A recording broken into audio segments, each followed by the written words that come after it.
Dismayado si Vice President Inday Sara Duterte sa kasalukuyang administrasyon. Anya, mapapansing walang nangyayari sa bansa dahil inuuna ng mga opisyal ang pamumulitika at pansariling interes. Malinaw pa umanong naaabuso ang mga institusyon ng gobyerno para sa pansariling pakinabang. Samantala, pinangalanan na rin ni VP Sara si dating House Speaker Martin Romualdez na umano'y kumikita hindi lang sa flood control projects, kundi pati sa illegal gambling. Matindi po ang naging pahayag ni Vice President Sara Duterte laban sa ilang matataas na opisyal ng pamahalaan. Matapos ng tawaging hindi na matatag ang gobyerno dahil sa garap palang korupsyon. Narito ang balita ni Troy Gomez.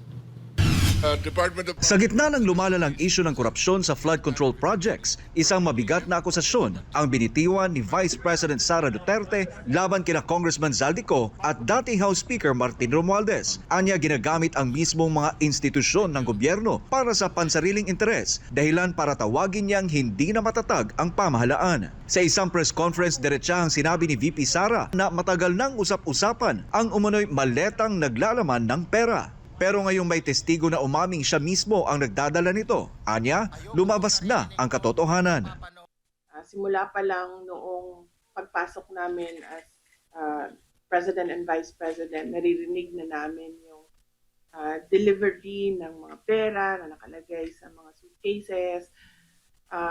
Pero ngayon lang siya lumabas in public dahil merong witness na nagsabi na siya mismo ang nagdadala ng mga suitcases na yun. Hindi siya odd for Martin Romualdez because he was already involved in heavy luggages doon sa Okada case. Hindi lang daw flood control projects ang pinagmumulan ng mga ganitong payola. Idinawit mismo ni VP Sara si Martin Romualdez sa iligal na sugal at iba pang mapagkukunan ng pera.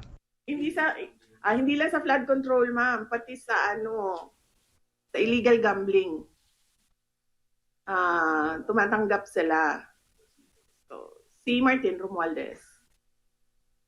So, hindi lang siya sa flood control. Ngunit ayon sa Vice Presidente, maraming insider ang natatakot magsalita. Takot anya silang matunton at matanggal sa pwesto.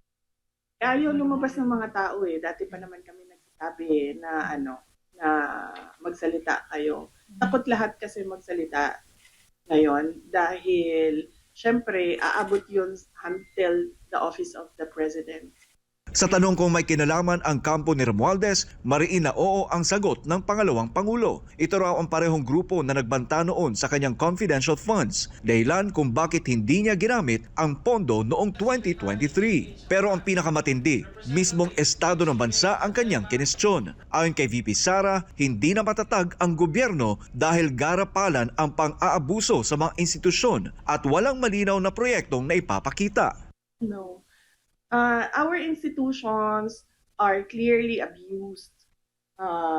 They are used for personal gain, and we have already seen the testimony of witnesses about corruption, and there is practically nothing happening in our country.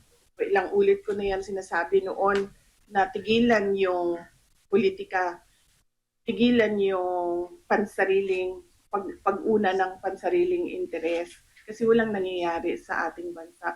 Meron ba kayong nakikita at all na project na nakatulong sa ating bayan? Wala. Git niya hindi man lang natuloy ang inaasahang pagpapatuloy ng mga proyekto mula sa Duterte administration gaya ng Build, Build, Build. Dagdag pa niya, mismo sa 2025 budget may mga blankong pinirmahan umano ng Pangulo, patunay ng kapabayaan.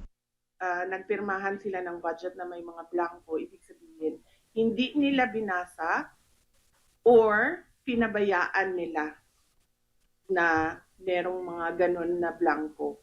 Para sa Diyos at sa Pilipinas kung mahal, Troy Gomez nag-uulat, SMNI News.